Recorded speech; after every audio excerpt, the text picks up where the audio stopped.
compartir. Ahí ya empezó a grabar. Yo me cerré. A ver, compartir, compartir. Se me cerró. ¿Será porque estás grabando ya? No, No, te va a aparecer algo que dice estoy grabando, algo así, supongo, ¿no? no sé. A Espera. ver, A ver si estoy otra vez ahí. A ver, No, esto no es.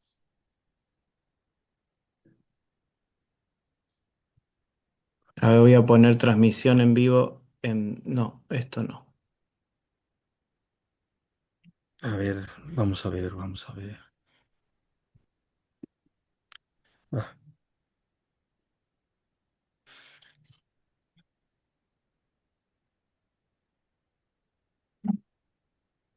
Paso. No, nada. Yo no estoy, no me veo.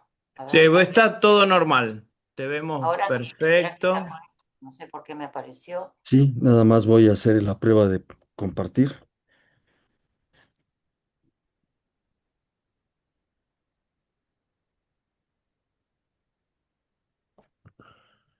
Ahora sí.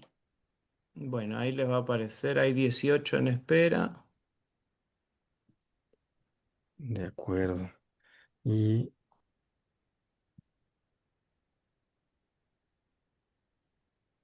ya tengo la función de compartir, ¿verdad? Es que no la... Yo no te estoy viendo porque estoy grabando, pero Mm, sí,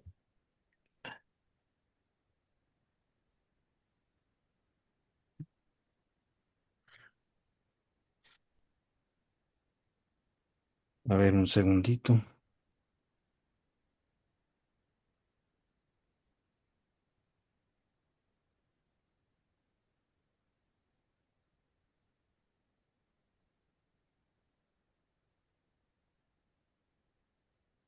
¿qué dice? Requiere insuficiente autenticación.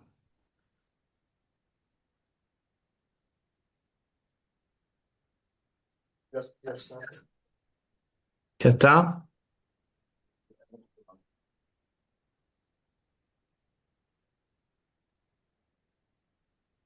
Listo.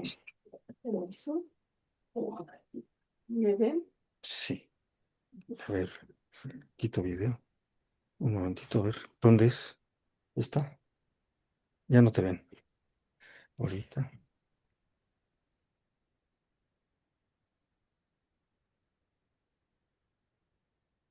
Bueno, voy a aceptar a todos, ¿eh? Bueno,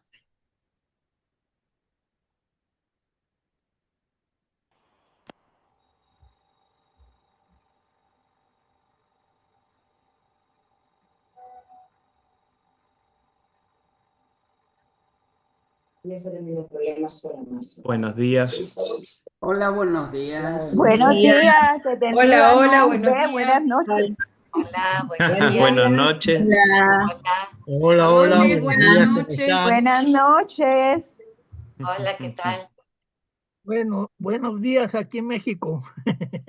Buenos Unos días. amanecen, otros ya están con el pijama, ¿eh? Sí, sí. Y nosotros Exacto. estamos al medio con el almuerzo. Sí, con el bermucito.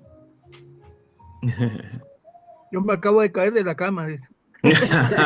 No, no sé que no se me caiga nadie por ahora.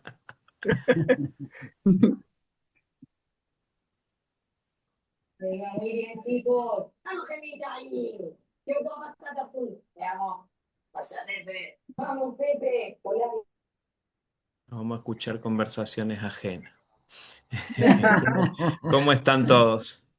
Bien, Bien, bien, bastante Walter. bien. Bueno, bueno. Gracias. Hola, Juan, hace mucho que no te veía. Hola. Qué Qué lindo lindo verlos. verte. A todos, a todos. Igualmente. Sí, sí, Sí. sí. Claudia también, qué lindo. Hola, Son Rosalía, ¿cómo Hola, ¿qué estás? tal? mucha gente. Clau, a Fabiana todos. Cura, Qué Nur. hermosa. Bueno, muy bien.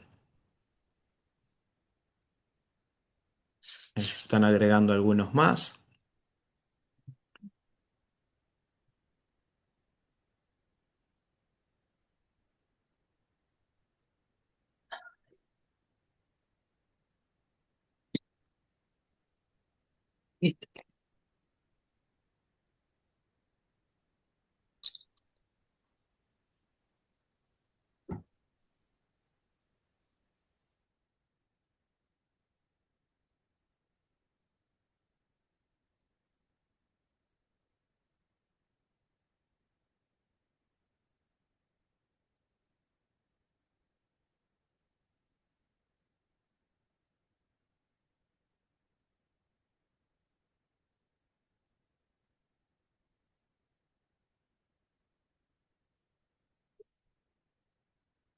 Hola, escúchame, mirá, yo silencié todo, entonces te silencié a vos también. Ahora vos tenés que activar tu audio y ya comenzamos. Dale la bienvenida y listo.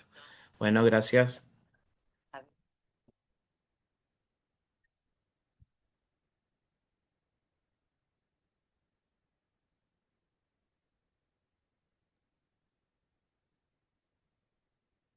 Bueno, ¿cómo están todos? Yo soy Claudia Barraza, integrante de CEDRAL de la ciudad de La Plata, provincia de Buenos Aires.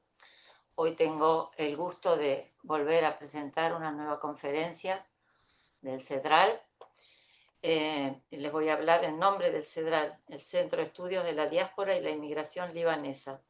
Le vamos a dar una cordial y afectuosa bienvenida al ciclo de conferencias Legado Fenicio por 8º año consecutivo.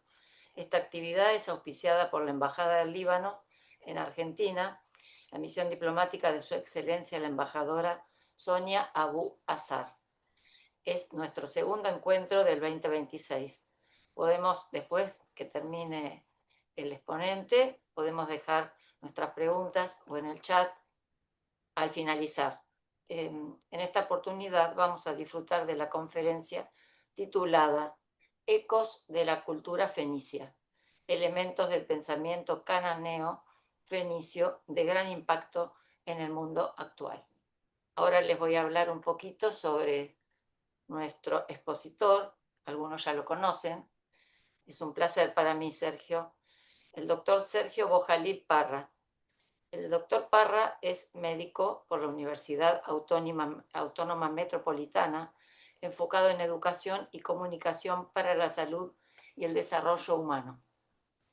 Es maestro en comunicación con especialidad en cultura por la Universidad Iberoamericana, fundador y director de EduCein, Centro Internacional de Estudios Integrados, espacio orientado a la investigación, docencia y divulgación cultural. Autor del modelo Kahan-Safi, el cual es un método para la integración de conocimientos para el desarrollo humano. Divulgador y conferencista en historia antigua de Medio Oriente, centrada en los fenicios. Asesor académico en historia y cultura del Levante Mediterráneo en el Museo Nacional de las Culturas del Mundo. También fue presidente de la Asociación de Artistas e Intelectuales de Ascendencia Libanesa en la Ciudad de México. Miembro de CEDRAL, Centro de Estudios de la Diáspora y la Inmigración Libanesa con sede en Argentina. Bueno, Sergio, te doy la bienvenida.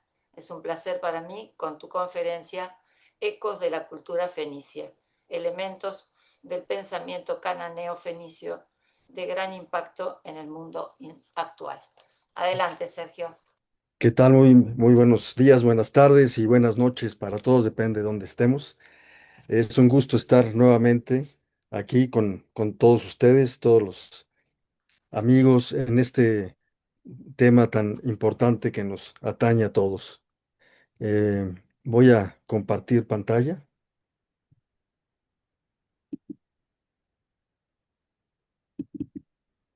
a ver si aparece, no ha aparecido. Sí, ya está, ¿eh? Ya Ya está está. aparecido, ¿Ya está? ya está. Ya está. Ah, perfecto. Hay que ampliarlo nomás. Sí, ahí está. Muy bien, ya está.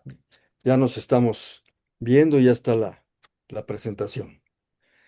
Muy Muy bien. bien, pues es un gusto hablar de esto y enmarcarla en un espacio histórico que llega hasta nuestros días y que pues nos está afectando importantemente tanto a nuestras raíces como a nuestra cultura. Em, Quiero decir que en este contexto, hablar de la cultura fenicia es transitar por una de las naves más antiguas del gran viaje de la civilización humana a través de los tiempos. Recordemos que el término fenicio lo acuñaron los griegos para referirse a los cananeos, así como posteriormente los romanos les llamaron púnicos. Hablar de este tema Se enmarca en el reconocimiento de las aportaciones que las diversas culturas del mundo han hecho. El afán de borrar algunas y de sobre valorar otras es un elemento que va en contra del desarrollo de la civilización y de la humanidad. La cultura fenicia surgió en el levante mediterráneo, en esa porción sur del Asia Occidental. Y si bien tiene raíces ancestrales, se expresa ya con identidad propia desde el inicio de la historia, es decir, desde el inicio de la escritura, a finales del tercer milenio antes de Cristo. Aproximadamente 1200 años antes de Cristo, la cultura fenicia salió de su espacio geográfico original y fluyó en el ámbito mediterráneo durante más de 1000 años, y convivió con otras culturas sin imponer guerras ni violencia destructiva. Luego, acercándose al nuevo milenio después de Cristo, el perfil eminentemente cananeo se fue diluyendo en otras y nuevas expresiones culturales.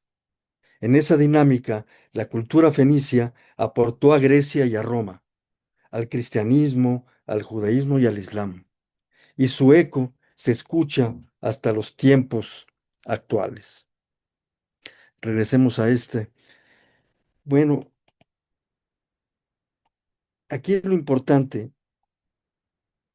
es que el planteamiento fundamental es que la historia nos enseña que la construcción de una civilización de colaboración tiene más viabilidad que una cultura violenta y destructiva, como estamos viendo hoy en día, que se quiere imponer. Nos mueve a identificar que la convivencia en la diversidad, el intercambio, el crecimiento mutuo, es lo que fortalece la vida humana sobre la imposición, el supremacismo, el sectarismo y el etnocentrismo.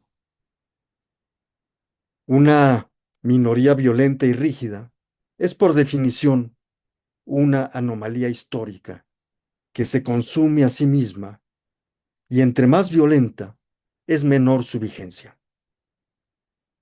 En dado caso, la cultura violenta que nos agobia no será recordada por lo que construyó, sino por el daño que realizó antes de su colapso y por el tiempo requerido para la reconstrucción de quienes han y hemos sufrido su intervención. Esto es a manera de introducción a esto. Regresando al título de la ponencia, pues podemos ver que el eco es un mensaje que surge en alguna parte y rebota en otro. Si hay eco, quiere decir que llegó a algún lugar. Y este eh, eco en la cultura puede ser recibido de muchas maneras. Puede ser recibido identificando su origen y dándole continuidad. También puede ser una transformación, como normalmente pasa con los productos culturales, se adoptan, se transforman, se adaptan, ¿verdad? Hay un sincretismo, una hibridación. Y la otra es una actitud de arrebato y de usurpación, que es la apropiación de los bienes culturales de otros, asumiéndolos como propios, que también lo estamos observando hoy en día y lo hemos observado a lo largo de mucho tiempo. Entonces, brevemente, esto es lo que es un eco cultural, que rebota en geografías, en tiempos, en identidades y en los deseos y aspiraciones de las poblaciones, y eso es natural. Esta idea viaja y se transforma y vuelve a ser emitida y vuelve a resonar. El hecho de que resuene quiere decir que no se perdió en el vacío. Se conserva el mensaje y se nutren diversas culturas y pueblos. Siempre el sonido original se transforma y surgen versiones y se convierte en la voz, ya no nada más de quien los emite, sino también de quien recibe ese mensaje. Quiero plantearles algo interesante en lo que podemos enfocarnos, y tomé esto también por toda la situación que está ocurriendo hoy en día. El hecho de la formación de una eh, teología genocida. No, no siempre ha sido así, siempre ha sido más hacia la construcción, hacia el desarrollo. Y quisiera plantear algo que no está definido, que no está bien enfocado y que no se ha aceptado ni reconocido por la estructura que tiene y por la influencia que ha tenido sobre otros textos. Podemos decir que la primera Biblia como libro sagrado es la cananea. Este documento, que data de 1400 años antes de Cristo, es fundamental para entender el desarrollo de todos los otros libros que se han desarrollado en la región. Por cierto, estamos por cumplir 100 años, 2029, del descubrimiento de estas tablillas en la ciudad de Ugarit, que se encuentra en la costa de Siria, hacia el Mediterráneo, muy cercana al Líbano.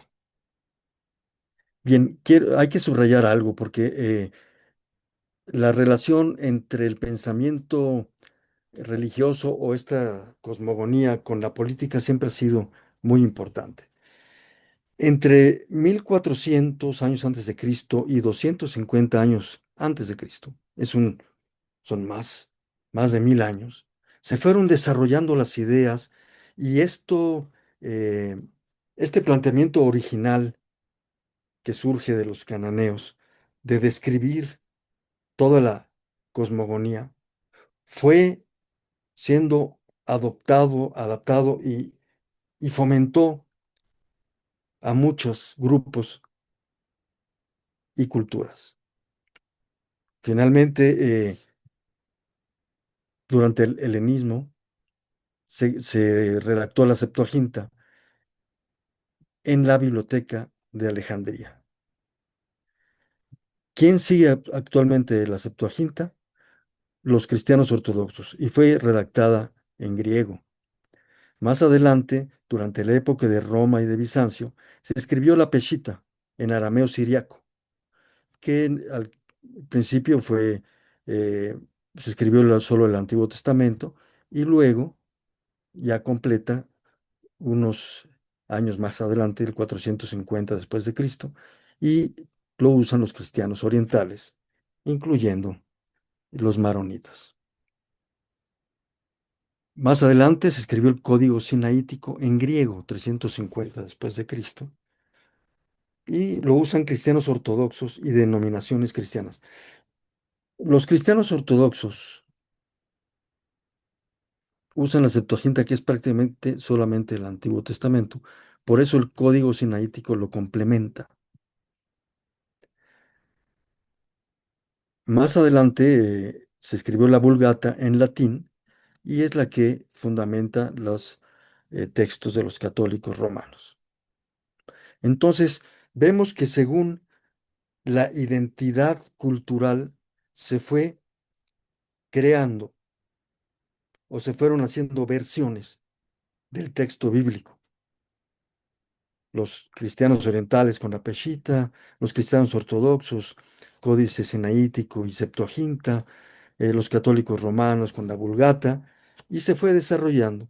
Más adelante vemos que se redacta y surge el Corán como representante del Islam. Aproximadamente 650 después de Cristo, y se escribe en árabe.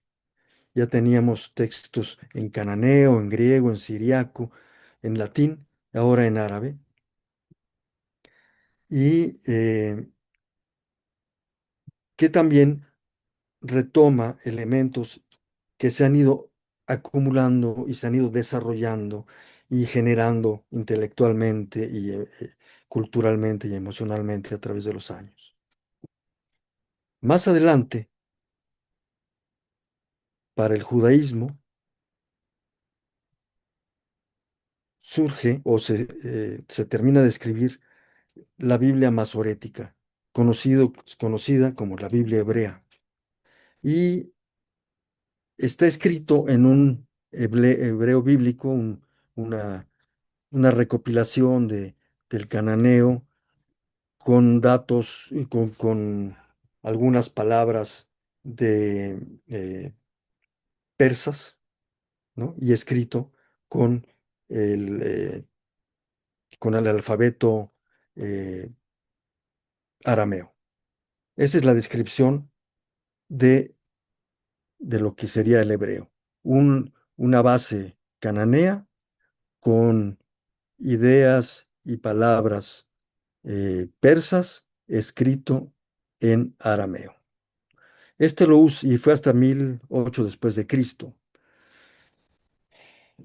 Antes de eso, pongo estos documentos porque son los que están sólidos y que no son hojas sueltas o algún documento individual, sino ya es una recopilación. Eh, pues aquí vemos que la Biblia hebrea es la última, aunque se diga que es la primera. Y esto influyó también, fue retomada por las Biblias protestantes y evangélicas. Por eso vemos esa relación cultural política en donde eh, hay una identidad entre estos movimientos. Y también, como solamente podemos decir que abarca el Antiguo Testamento, los movimientos protestantes y evangélicos regresan al código sinaítico y también lo toman para complementar el Nuevo Testamento. La idea de exponer esto aquí es que podemos identificar que las posiciones políticas, sociales y culturales adaptan este tipo de textos a sus propias realidades y a sus propios objetivos. Bien, ahora vamos a hablar solamente de lo que podemos encontrar en los textos de Ugarit que podemos identificar como la primera Biblia completa que se haya escrito en la historia, 1400 años antes de Cristo.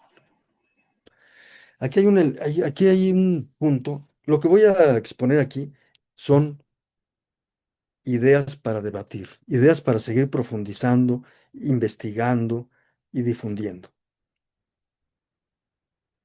porque son elementos que llaman mucho la atención. En los textos de Ugarit se habla de esta fuente generosa y de la tierra para todos. Y voy a exponerlo así. Las conclusiones, pues las iremos sacando conforme se vaya exponiendo esto. Dice, él, que es el Dios superior del panteón cananeo, él habita en la fuente de los dos raudales. Estos dos raudales es la metáfora del principio vital del cosmos y del poder generador de la divinidad suprema, desde donde emanan las aguas fecundantes de la existencia. Por ello, todo nace del Dios Padre, quien establece el orden y la justicia. La creación surge y fluye entre los dos ríos. Son dos ríos cósmicos enormes, de una enorme energía. Sin embargo, entre estos dos ríos, en este espacio intermedio, es donde fluye la vida y se manifiesta la tierra de promisión para todos los humanos. Sin, es donde surge la vida, el desarrollo, tanto de lo más natural hasta los humanos y la cultura. Pero no es un lugar físico, sino la condición misma de la vida. Y un lugar donde la confianza permanecerá. Es el regalo de la eternidad, es la promesa de Dios Padre de que siempre estará presente. Es el fundamento de la esperanza humana.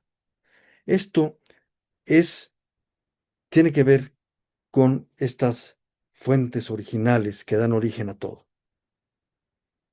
Es un espacio cósmico, energético, eh, que construye todo lo que hay a nuestro alrededor. No es un espacio geográfico, y menos es un espacio que es únicamente para un solo grupo. Esto es un espacio para toda la humanidad y es donde fluye y mientras esto dure, hay vida. Bien, ahí lo dejamos. Podemos analizar más adelante en otras reuniones, textos e ideas qué es lo que ha pasado con esto.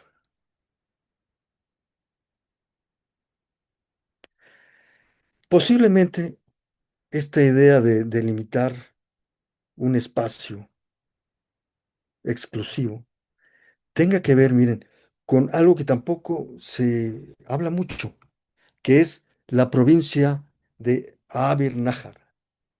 Todos sabemos que Abir es cruzando, o al cruzar, o los que cruzan. Nájar, el río. Abir Nájar era una provincia que comenzó con los asirios y los babilonios, pero lo consolidaron los persas. La provincia de Abir Nájar durante el imperio aqueménida. Bien, Abir, Abir, Abirilla, una forma de decirle, Abirilla, Abirim, es el origen de la palabra hebreo. Entonces, para el imperio persa, los Abirilla, los Abirim, los que vienen en Abir Naja, eran todos los que vivían en el levante mediterráneo. Aquí podemos ver lo que incluía, todas las ubicaciones. Es por eso que se dice hasta la actualidad, pero ha pasado por muchas confusiones y filtros, que hay una lengua hebrea, un alfabeto hebreo y una escritura hebrea. Esa lengua hebrea, ese alfabeto, esa escritura, es el arameo, visto desde fuera. El término hebreo es cómo alguien de fuera ve a la gente del Levante, tanto los asirios como los babilonios, como los persas. Y este concepto se fue ubicando, desarrollando, enfocando, delimitando, y se fue enfocando y se relaciona principalmente con los judíos, pero en su origen está orientado a todas las personas que vivían en el levante mediterráneo. Entonces, y como desde esta satrapía, que es como se llaman las delimitaciones político-geográficas de los persas, desde esta satrapía también se administraba y se conquistaba y se eh, administraba parte de Egipto. Entonces, por eso es posible que a partir de esta idea de la antigua provincia persa de Abier-Nájar, se desarrolle esta idea de que es todo entre el Nilo y el río de Mesopotamia, lo que es una sola entidad, pero para muchos pueblos, no para una, ¿no? Es todos los que han aportado en todo esto. Es nuevamente ir recortando los conceptos, las realidades y los desarrollos culturales enfocados a un solo punto. Y eso no construye civilización. Bien, sigamos adelante. Hoy en día se habla mucho de Baal. de Baal, que es el que se come y a sus hijos y hay que sacrificarlos y hay que hacer una diferencia muy grande, pero muy grande, que no es lo mismo el Baal bíblico del Baal de los fenicios. El Baal de Ugarit es el Dios Hijo, ¿no? El cual es un Dios dinámico y esforzado y que lucha contra el caos, contra la muerte, para defender la vida y a los seres humanos. Cuando Él triunfa, la tierra se llena de aceite y de miel. Ese es un concepto cananeo que luego se tradujo como leche y miel. Él es el príncipe, el señor de la tierra, que muere y resucita. El Baal cananeo es un salvador y protector de la humanidad. Sin embargo, el Baal bíblico es un personaje oscuro, nefasto, que busca la sangre y busca eh, el sacrificio de los niños. Eso por interpretación actual, porque también se relaciona con el Moloch, ¿no? Entonces, hay dos conceptos muy grandes. No tenemos que caer en la trampa de decir, es que este Baal eh, que sacrifica es el Baal cananeo. No, son dos conceptos diferentes. Uno es lo que aparece entre los cananeos y otro es lo que aparece más adelante ya modificado para denostar a este Dios que hacía bien para la humanidad. Inclusive aquí podemos ver que se transformó su nombre de Baal Zebul a Baal Zebub. El primero quiere decir el Señor príncipe, Señor de la tierra. El segundo, cuando le cambiaron el nombre para denostarlo, quiere decir el Señor de las moscas, es decir, aquel que rige sobre los desperdicios, aquel que rige sobre la carne podrida, aquel que rige sobre lo peor del mundo. Entonces, hay aquí un objetivo bien definido de desvirtuar esta figura. Eh, y actualmente, pues los que cometen todos estos crímenes, sí siguen su propia construcción de lo que es un Baal. Pero ese Baal para los cananeos no tiene nada que ver, es totalmente contrario. Sigamos adelante. Y bueno, luego vemos lo del Moloch, porque el Moloch viene de Melec. Melec es rey. Y había en algunas zonas, en algunos lugares, una tradición de que había que sacrificar al hijo del rey cuando había problemas, para que la población pudiera vivir bien, es decir, expiar los pecados a través del hijo del rey para que la población viviera bien. Por eso se llama Moloch y además no era una práctica del pueblo, sino de las clases dirigentes. Y se daba de vez en cuando, muy de vez en cuando. En Fenicia no se ha identificado esta práctica, en España tampoco, y hay debates importantes sobre qué tan importante era esto en Cartago. En otras culturas es posible que esto sucediera de esta manera. Bien, sigamos adelante. Todo esto es para seguir investigando, discutiendo, dialogando y finalmente divulgando para la defensa de culturas que son constructivas y no destructivas. Vamos a ver qué es lo que expone Ugarit, los textos de Ugarit. Bien, hay que resaltar algo. Los cananeos fueron los primeros en concebir a Dios como padre y a los dioses como una familia. A diferencia de las otras culturas, Mesopotamia, Egipto, que sí había dioses, pero no era el padre, no era el padre, la madre, la familia, no. Esto viene de un contexto cananeo.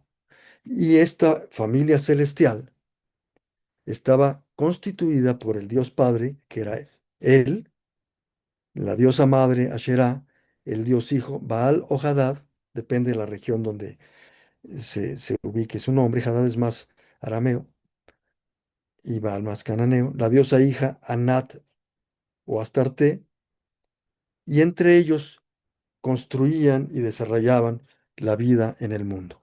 El Dios Padre y la diosa Madre se encargaban del universo, el Dios Hijo y la diosa Hija se encargaban de la tierra, de la vida en este mundo, donde tenían libertad de hacer muchas cosas, donde no se metían tanto los dioses, el Padre y la Madre, ¿no? Porque estaba en manos de los dioses hijos. Y por definición, de quienes ellos defendían, que son los humanos. Este mundo estaba para irlo construyendo con libertad eh, y con responsabilidad. Los aliados, los aliados de esta familia celestial era la luz divina, el conocimiento, la gran energía que fluye por el mundo y el gran artesano, el arquitecto celestial que ayudaba a construir todo lo que era necesario. Y los contrincantes, el caos, la improductividad y la muerte, porque todo eso influía en que los seres humanos no vivan bien y a gusto. Bien, de la familia celestial pasamos a otro elemento, los templos de la divinidad. Esto en los textos de Ugarit no está escrito como el primer templo, el segundo templo y el tercer templo, como tal, pero está descrito que sí se generaron estos sitios para la divinidad. El primer templo en los textos de Ugarit está dedicado a Yam, al mar caótico, porque él regía y era el rey de este mundo. Al inicio todo era caos. Al inicio todo inició con un caos enorme y es el que regía todo. Sin embargo, era autoritario, déspota y grosero. Es decir, cuando nosotros o entre los cananeos se identificaba a alguien que era autoritario, déspota y grosero, era alguien que venía desde el del primer templo. Era alguien que no respetaba. Su mensaje quemaba como fuego, sus palabras herían como espadas. Así está en el texto. El mar y sus mensajeros no reverenciaban al Dios Padre y no respetaban la asamblea celestial. ¿Qué quiere decir? No respetaban nada, ni las organizaciones, ni los acuerdos, ni las jerarquías, ni siquiera las propuestas que pudieran haber de convivencia. No, era siempre la agresión y se quedaban de pie vociferando, amenazando, imponiendo, respirando con altanería. Despreciaban a dioses y a humanos y no tenían respeto por nadie. Quien quiera que esté en esta descripción sigue viviendo en el primer templo del celestial, en el primer templo del cosmos en la tierra. Y está orientado a seguir los pasos del caos en cualquiera de sus expresiones. Más adelante, Baal, en la asamblea celestial, se levantó y confrontó al mar caótico y dijo que no iba a permitir que esto se siguiera dando. Entonces el caos no aceptó dejar de ser rey de la tierra. Y entonces hubo un gran enfrentamiento entre Baal y Yam. La tierra se cimbró, todo se modificó, el templo de Yam finalmente se cayó, aunque hay quienes lo quieren reconstruir o lo reconstruyen día a día en su actuar. y ganó Baal. Y entonces Baal dijo a los déspotas prepotentes, presuntuosos, a los atacantes, combatiré. Y a los seres humanos les dijo, no bajen la mirada, levanten sus caras. Es la construcción de la dignidad. Y entonces se convenció al Dios Padre de construirle su templo. Y cuando esto fue aceptado y aparte fue dirigido por el gran artesano, entonces este es un pequeño párrafo porque esto es muy largo dentro de los textos de Ugarit. Dice, los escuderos, el batallón del guerrero, se apresuraron a construir su palacio, el palacio para Baal. Marcharon al Líbano y a sus bosques, al Sirión codiciado por sus cedros.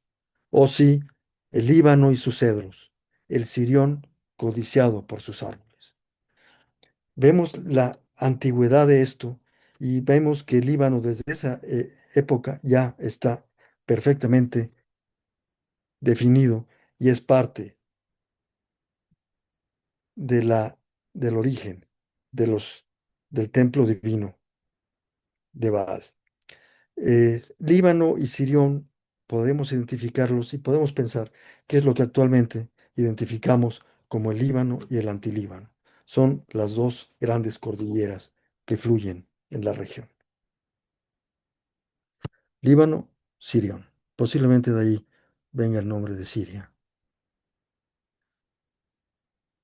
Entonces el Señor salió de su templo, no se quedó encerrado, y pasó de ciudad en ciudad, visitó todas las ciudades del mundo. Se paseó de villa en villa para anunciarles que ya él era el nuevo rey. Innumerables ciudades tomó y luego a su casa volvió. Esto es lo que significa el segundo templo en la religión cananea. Vamos hacia el tercer templo. Resulta que parece que todo ya estaba a gusto, la gente ya estaba contenta, ya Baal regía en la tierra y los seres humanos estaban protegidos.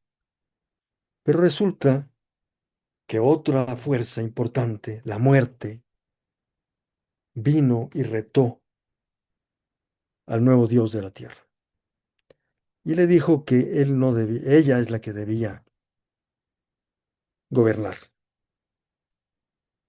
Y que su apetito era tan grande que tenía que entregarle todo lo que estaba vivo, incluyendo los seres humanos.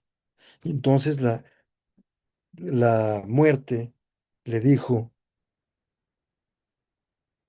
a Baal y le dijo, si quieres, la traducción de Baal, el Señor, le dijo al Señor, dame a toda la humanidad que voy a acabar con ella, porque tengo mucha hambre. Y el Señor les dijo, no, de ninguna manera, porque están bajo mi protección. Pero a cambio te puedo dar corderos, todos los corderos del mundo te los puedo dar. La muerte, altaneramente, se enojó y dijo, no quiero eso. Si eso es el único, el único cordero en mi boca, vas a ser tú. Y entonces acordaron que el Señor se iba a entregar a la muerte y se sacrificaba por la humanidad, para defender a la humanidad, para que la muerte no no acabara con ellos. Y hay un pasaje ahí que es corto, porque se ha perdido algo, donde dice que va a designar a alguien que tenga su misma dignidad e investidura mientras él regresa para que esté en la tierra. Ahí lo dejamos porque no hay más, pero luego podemos ir construyendo a través de todo esto que nos desarrolla y nos genera muchas ideas, proyecciones, fantasías constructivas y con ganas de seguir construyendo estas ideas. Finalmente, el Señor bajó al inframundo y ahí quedó. Pero por la intervención de la Virgen, sabemos que la Virgen En la religión canaria la Virgen era compañera del Hijo de Dios, era la hija de Dios también, eran compañeros, colaboradores, hermanos, eh, que construían la vida en el mundo y la defendían. La Virgen bajó al inframundo, rescató al Señor, este resucitó y la Virgen venció la muerte. Entonces el Dios Padre se regocijó porque dijo, está vivo el Señor, el victorioso, está en su ser el príncipe de la tierra. Y entonces los cielos aceite llovieron y los torrentes fluyeron con miel. Entre los humanos se genera esto, estas expresiones. El Hijo de Dios reina en la tierra por los siglos de los siglos. Este es su reino eterno. Bueno, esto lo dijo eh, el gran constructor, mensajero del Dios Padre. Y responde, en este caso, el Señor, yo soy el único que reinará sobre dioses y humanos, el que saciará las multitudes de la tierra. Ningún otro rey o no rey impondrá su poder sobre la tierra. Aquí ya estamos viendo la estructura cada vez más dirigida a un monoteísmo en la tierra. En el universo a lo mejor no, porque sigue eh, eh, vigente la familia celestial, ¿no? Y también está vigente la hija de Dios, de los dioses. Pero ya se está definiendo un tipo de religión donde ya no hay otros más que ellos cuatro. Y también hay celebraciones entre los humanos. Nuestro rey es el Todopoderoso, el Señor es nuestro juez, no hay quien lo supere. Todos vengan, vengan, le llevaremos su copa, lo obsequiaremos, celebraremos y compartiremos con carne, con pan y con vino. Sin embargo, los dioses se preguntan, ¿dónde está el victorioso, el príncipe? La luz divina lo busca y anuncia, sí está vivo, está por ahí. Y va a regresar porque él prometió regresar, dice la luz divina. Y va a tener un retorno triunfal a su reino. Pero como sigue retado por la muerte, todavía tiene que regresar para vencerla definitivamente. Y entonces se construirá ya su templo definitivo, el tercer templo. Lo dejamos nuevamente ahí y lo seguiremos platicando. ¿Qué pasó después, durante el primer milenio antes de Cristo? Esta figura de Baal se va afinando y se traduce en los ámbitos fenicios y más allá, en todo el Mediterráneo, como Melkart, el rey de la ciudad. Viene de Melek Kart, el rey de la ciudad.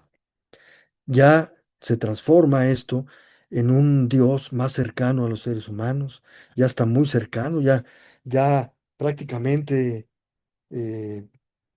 conceptualmente ya acompaña a la gente, acompaña a los viajeros, está en todas las ciudades y ya no es el atributo de Baal que es cósmico de la regeneración de la vida, sino que ahora se le agrega un atributo más, el que acompaña a las personas en su día a día. Este culto se, estuvo vigente por más de 1000 años y se relacionaba también mucho con la filosofía estoica, que es finalmente una filosofía fenicia. Melkart fue seguido hasta en muchos lugares 400 años después de Cristo, y muchos de los templos de Melkart en todo el Mediterráneo, no nada más en el Asia Occidental, en el Levante, se fueron convirtiendo a templos de Jesucristo. Hubo un cambio, hubo una transición ya a una relación más estrecha con una divinidad. Por eso vemos, y lo planteo de esta manera, que el cristianismo no deriva del judaísmo de ninguna manera. Deriva de estos planteamientos antiquísimos, arcaicos que se pierden en la historia, que definen la identidad de esta región. Bien, aquí pueden ver ustedes todo lo que significa Melkart, ¿no? Que es el desarrollo de la gente, el desarrollo de la sociedad, de la cultura, es el despertar, el viaje por la vida, el crecimiento, eh, la permanencia en el cambio, el bien común, el aprendizaje y la conciencia. Bien, sigamos adelante.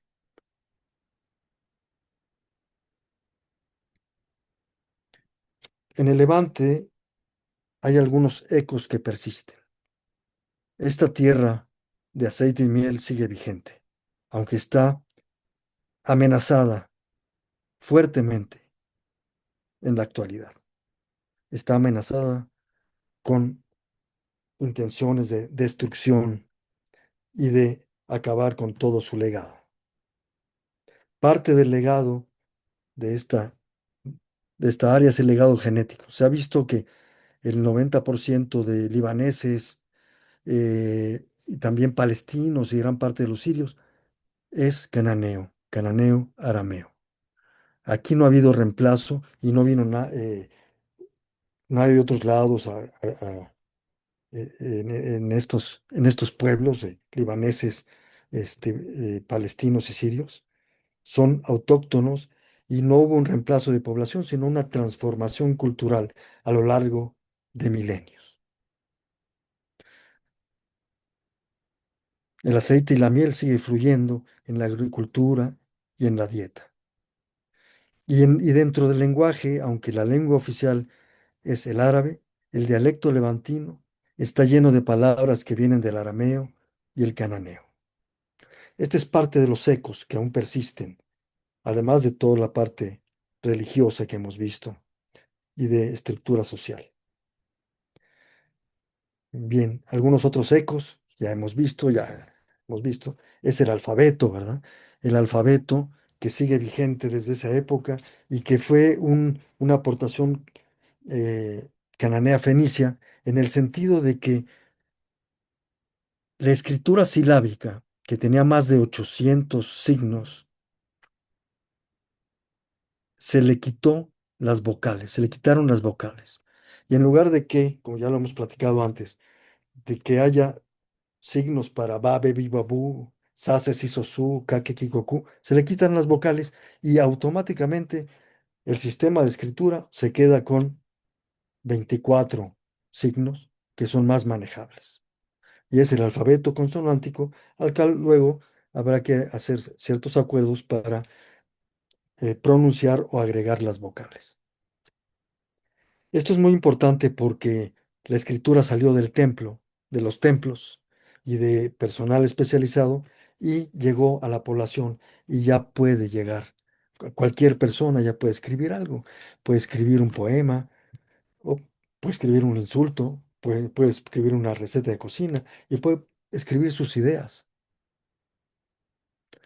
Esta libertad que se generó a través del alfabeto, pues hoy en día está amenazada también por el control que la inteligencia artificial puede hacer sobre lo que decimos y no decimos, lo que está permitido y no está permitido, y lo que va a ser castigado y no va a ser castigado.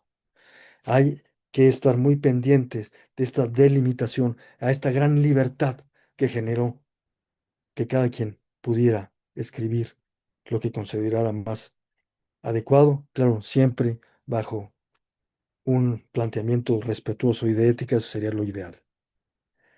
Otro elemento importante, otro eco importante, es el símbolo de la salud. Eshmun, el gran médico,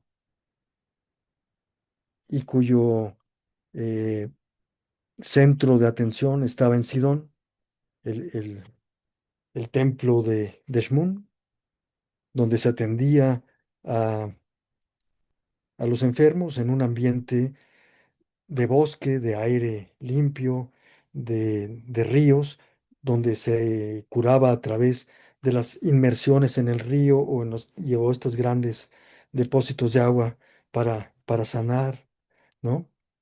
Y que era una sanación con agua, que luego los romanos le llamaron spa, sanación por el agua, al que llega hasta nuestros días. Pero se, Esmún era la idea, el líder de esta sanación y este lugar era o corresponde a un hospital, es el origen de los hospitales. Él tenía en sus manos un báculo con una serpiente, porque él dirigía y la serpiente es la renovación, es la sanación, es el desarrollo de la persona.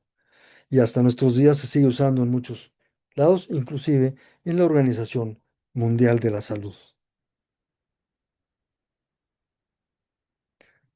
Bueno, otros ecos es Tautos, es ese afán de organizar y profundizar en el crecimiento eh, eh, de todos los ámbitos de la vida social, ¿verdad? En todos organizar el conocimiento y demás. Los sistemas de gobierno, los fenicios, cuando dejan el Asia Occidental y se expanden hacia el occidente, dejan la monarquía, por un tiempo se transforma en una oligarquía, que era el gobierno de estos grandes comerciantes muy poderosos, y finalmente deriva en una democracia. Lo que era una democracia que estaba formada por tres poderes, el, el legislativo, ejecutivo y judicial. El ejecutivo estaba formado por ministros, que cada quien tenía una cartera según lo que iba a atender, ¿no? Y a partir de ellos seleccionaban un presidente. Era un régimen presidencial que duraba un tiempo y lo iban renovando cada tiempo. El régimen legislativo, estaba la Cámara de los Alta y la Cámara Baja. La Cámara Alta es una evolución del Consejo de Ancianos que había en el Asia Occidental, y la Cámara Baja es una evolución del Consejo de Jóvenes, que desde tiempo inmemorial también intervenían en las decisiones. Hay que identificar que en la cultura cananea fenicia, las asambleas y las deliberaciones y las pláticas de la gente siempre estuvieron presentes. Inclusive su estructura religiosa habla de una asamblea celestial donde todo el mundo discute y ve para dónde van las cosas. No es autoritaria, es un diálogo, una estructura de participación. Y bueno, el Poder Judicial estaba dividido en dos. Había una parte del Poder Judicial que apoyaba al Poder Legislativo y otra parte del Poder Judicial que apoyaba al Poder Ejecutivo. Y sobre todo, viendo que todas las estructuras caminaran bien y que no hubiera abusos. En esto también hay que reconocer que el estoicismo estuvo vigente por más de 1000 años, lo retomaron los griegos y los romanos y lo fortalecieron y sigue vigente hasta a nuestros días. Y lo resumí de esta manera. El estoicismo busca no, no actuar reactivamente ante lo primero que se nos ocurra. No significa aguantar todo. Ese concepto es está mal manejado. Ser estoico no significa aguantar todo y aguantar y no responder, ¿no? Eso está mal. Lo que busca es, primero, una paciencia estratégica. Esta estrategia debe estar basada en el conocimiento.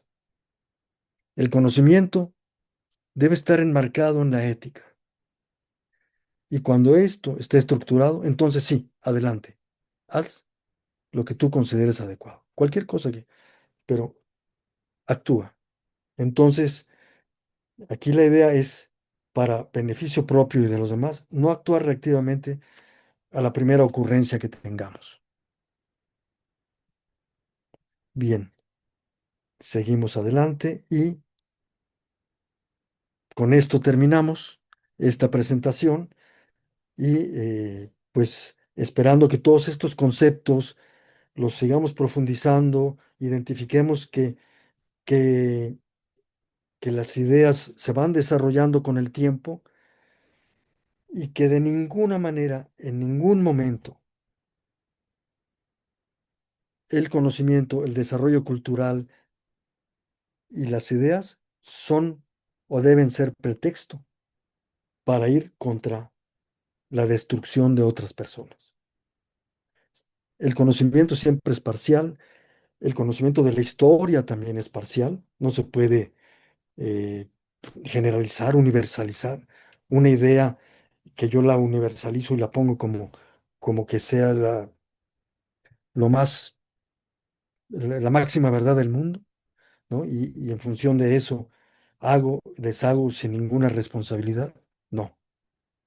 Esto nos lleva a pensar que la colaboración, el diálogo, el hablar de situaciones y poner el conocimiento, la ética, antes eh, de una acción destructiva y reactiva, siempre es lo que va a construir civilizaciones y sobre todo civilizaciones que duran milenios.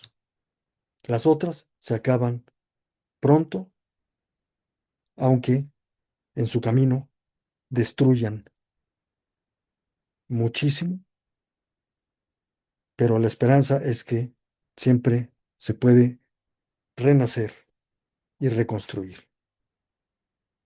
Muchas gracias. Saludos para todos.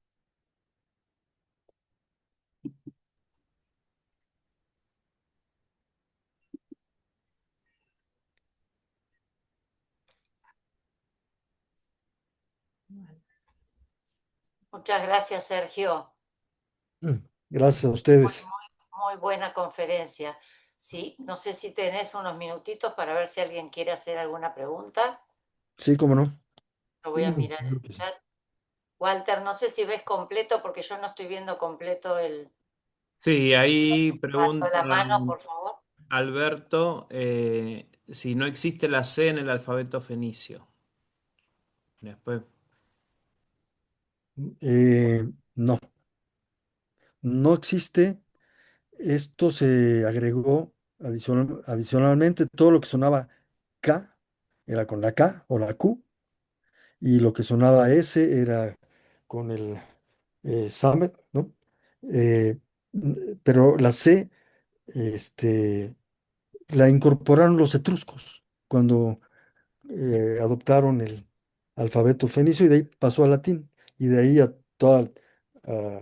a todos los alfabetos que conocemos hoy en día en Occidente al menos. Entonces, no, la C no existía, era A, B, G, ¿no? Alf, Aleph, Bet, Gimel, inclusive los griegos lo tomaron sin C, alfa, beta, gamma, ¿no? Así es. Bien. A ver si en el... Yo quisiera comentar, mi nombre es Oscar, y quisiera comentar al maestro qué relación tendría el Gilgamesh con los textos de Fenicios,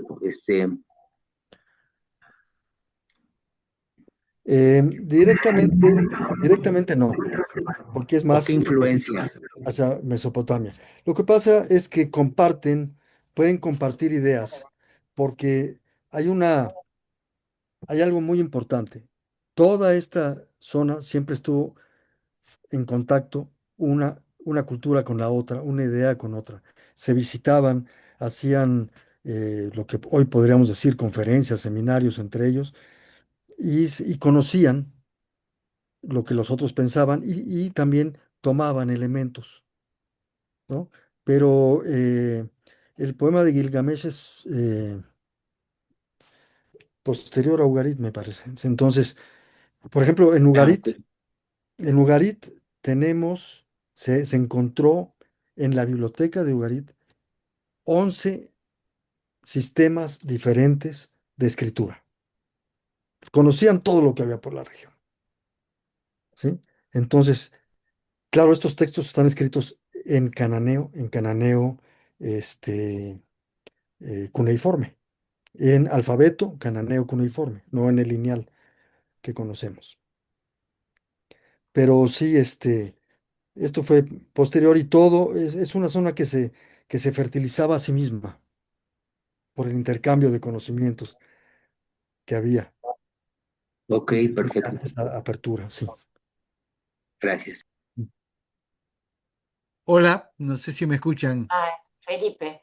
Doctor Jalil, muchas gracias por lo suyo, una maravilla. Y quiero hacer una acotación por lo que hizo aquí el amigo Oscar respecto a Gilgamesh.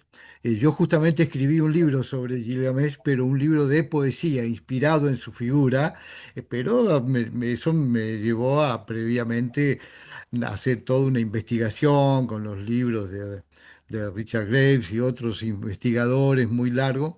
Y tengo entendido que Gilgamesh fue un rey en el Uruk, en la ciudad de Uruk, en el año 2655 antes de Cristo.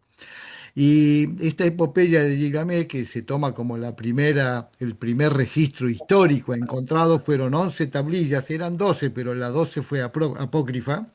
Y estas 12 tablillas se encontraron en diversos lugares y se reunieron, y ahí se estableció la secuencia y la búsqueda de la inmortalidad de Gilgamesh y su relación con los dioses, con su compañero Enkidu, la diosa Inanna, en fin, toda una mitología. Y este era un rey que se divinizó prácticamente, se lo cita como un rey que yo, como de 1,30 m de altura, y era un poco déspota, pero muy amante de su pueblo y combatió también para defender con las murallas la ciudad de Uruk y reinó durante 130 años. Así que bueno, ese es un aporte que es muy Ah, interesante excelente. también, ¿cierto? Sí, Gracias. Muchas gracias. Excelente. ¿Hay alguien más, Walter? No, bueno, ahí Lilia Tubia agradece mucho la posibilidad de escuchar la conferencia y también el importante mensaje de paz y cultura, ¿no? También Viviana agradece, excelente la conferencia, un conocimiento milenar explicado y transmitido de forma tan didáctica. Una pregunta, ¿cómo relaciona el tercer templo con la situación actual de la historia de la humanidad? Y la otra, lo correcto sería decir fenicios, que como indicó es la dominación de los griegos o cananeos. Muchas gracias. Pues la cultura es cultura cananea. Aunque en el ámbito académico y el desarrollo, pues se usa el término fenicio, pero hay hay una delimitación. Muchas veces cuando se dice fenicio es a partir de 1200 años antes de Cristo en adelante. Cuando incluimos el concepto cananeo, nos vamos hasta 3300 años antes de Cristo. Entonces, podemos usar los dos, pero hay que especificar qué es lo que estamos haciendo. Y la siguiente es con respecto al tercer templo. ¿Cuál fue la pregunta? Sí. A ver si lo encuentro. Dice, ¿cómo relaciona el tercer templo con la situación actual de la historia de la humanidad? Es, pues, sería ya una interpretación personal, desde el punto de vista de Ugarit, es la espera del regreso del Hijo de Dios para que haya una eh, lucha contra la muerte y se venza la muerte. Pero en este sentido, lo que podemos hablar es que mientras haya estos grandes conflictos, estas grandes destrucciones, esta gran oposición entre unos y otros y este afán de dominación, no vamos a pasar a la siguiente etapa, porque la siguiente etapa sería regresiva. Entonces, si conceptualizamos un tercer templo como un tiempo de convivencia y de desarrollo, pues no lo estamos Y no lo estamos haciendo, ni se va a lograr con lo que se está haciendo, porque, porque el ejemplo es claro. No se puede lograr algo así a través de la destrucción y de las mentiras, de estas controles absolutos y del supremacismo. Eso es un espacio para todos. Bien.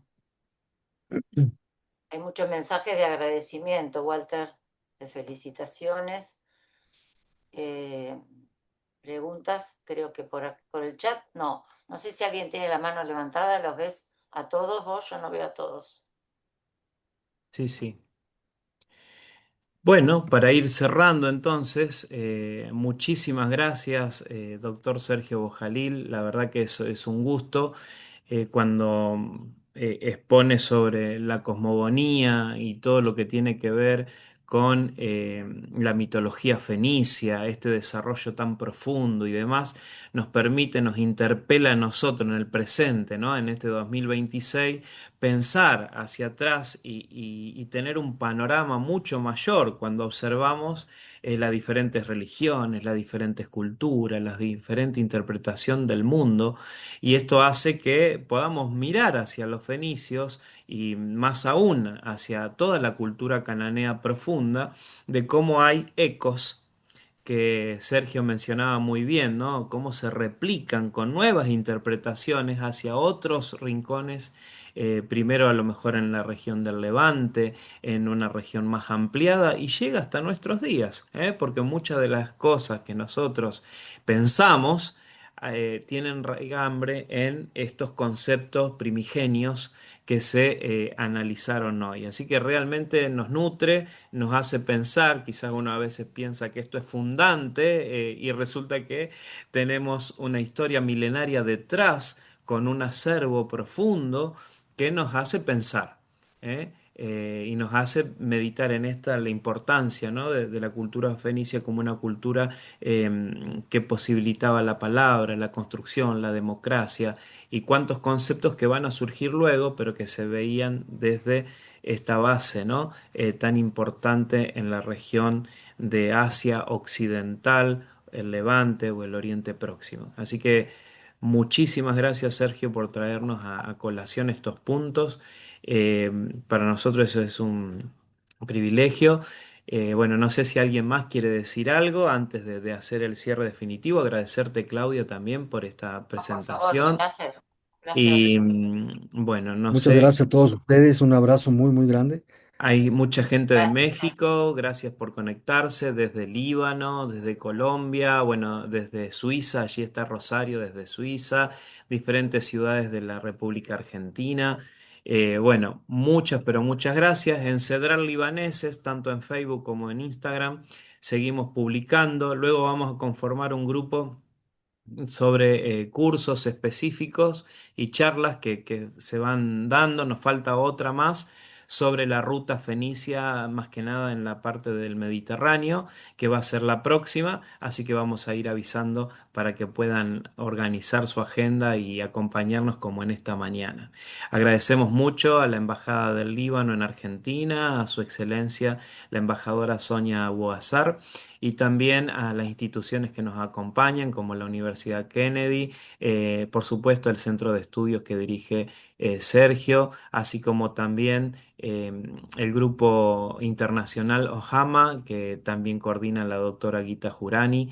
Y bueno, de esta manera nosotros desde Cedral invitamos a un espacio que nos ayuda a pensar y a valorar el legado que hemos recibido de los fenicios. Esto no significa que agotamos nuestra identidad en un pueblo antiguo, pero sí sabemos que el Líbano ha recibido gran parte de este legado y que hoy día hacemos bien en rescatar, porque hay muchas cosas positivas que en especial para estos tiempos nos ayudan muchísimo, ¿no?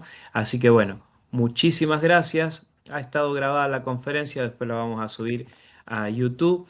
en el canal también que tenemos de Cedral Libaneses. Así que muchísimas gracias. Lo que quieran decir, díganlo porque el espacio es de ustedes, ¿eh? Bueno, muchas gracias. Pueden activar sus audios y nos saludamos, ¿eh? Bueno, muchas gracias, Sergio. Walter, gracias, Sergio. Gracias, hasta la Muchas próxima. gracias, Muchas saludos. gracias, Gracias, Sergio. muchísimas gracias. Muchas gracias. por estar Hasta la presentes. próxima. Gracias. Ya nos veremos. Muchas Sí, gracias. los Y invitamos a pero sumarse, esto es es importante, fundente. Sí, fortalecer sí. todo esto. Mucha gente querida que veo, Virginia, Chaina, Fabiana Cura, Graciela Jiménez. Bueno, ahí sumamos Ahora también a la empiezo a Ramírez. entender por qué mi abuelo Ahí está. libanés, Sí. cuando yo era chica, me decía, vos merecés ser fenicia. Ahora empecé a entender algunas cosas. Qué lindo. Bueno, y de eso se trata, ¿no? Cuando uno va Sí, tal sumando cual. cuestiones familiares, Tal cual. identitarias. Bueno, ahí está Lilia, Tubia también. Bueno, Juana Muchas Saab, gracias. Nora, Oscar. En mi juventud no me decían turco, me decían fenicio. Claro. Bueno, ya. Lo que me definía. Muchos Faride, años. un beso. Ya Está bien. escucharemos alguna plática sobre Gilgamesh, ¿no? Ah, qué También, bueno, lindo. el año Sí. pasado, cuando hablamos del alfabeto, tocamos algunos puntos de la cultura mesopotámica y todo esto, su impacto, ¿no? Bueno, ahí Oscar trajo el tema y bueno, lo sumamos también al grupo, así que bienvenido, Oscar. Vos estás en México, ¿verdad? Gracias, Sí. sí, estoy acá en México. Saludos a todos. Bueno, un abrazo Saludos. grande, ¿eh? Bueno, Sí, qué Chao. Lilia, bien. no Hasta sé si la querés decir próxima. algo, porque sé Sí, que Excelente, sos está Sergio muy lindo. Camilo. apreciativa de la historia. ¿Qué Ahí está parte de Guille. México? En la Ciudad de México, en la En la ciudad. Ah, ok, ok. Buenísimo.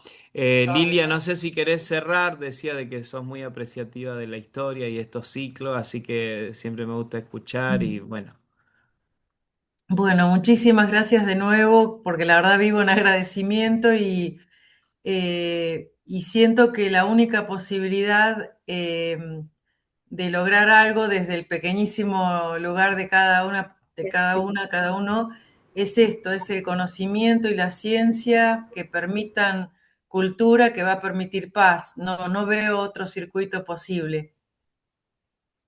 Gracias. muchísimas gracias, Sí, Muchísimas gracias. coincidimos así. Bueno, Graciela también, bueno, Nora, bueno, todos les mandamos un abrazo grande y gracias por acompañarnos, ¿eh? Que tengan un hermoso fin de semana, los abrazamos y los saludamos. Gracias. Igualmente, Gracias. abrazos, Gracias. abrazos. Chao, chao. Abrazo para Abrazos, todos. hasta luego. Chao, chao. Muchas Abrazos, gracias. chao. Gracias, Chao. Sergio.